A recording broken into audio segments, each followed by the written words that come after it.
ilçelerle birlikte 100 bin civarında nüfus var. Fakat İstanbul'da 250 binin üzerinde, İzmir'de 50 bine yakın, hatta herkese diğer yerlerde 500 binin üzerinde Gümüşhane'nin olduğu bir yerde, Türkiye coğrafyasında Gümüşhane'nin gelişimde son sıralarda olması bizim için düşündürücü. Bu düşündürme hikayesi aynı zamanda hepimizin çok özel ve önemli görevler veriyor.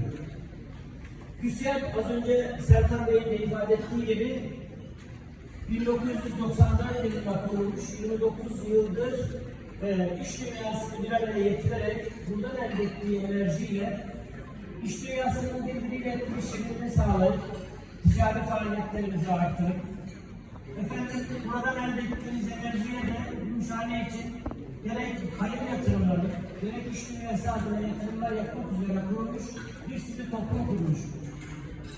Öncelikle kurucumuz Sayın Aydın Doğan Bey'e de buradan selam ve sevgilerimizi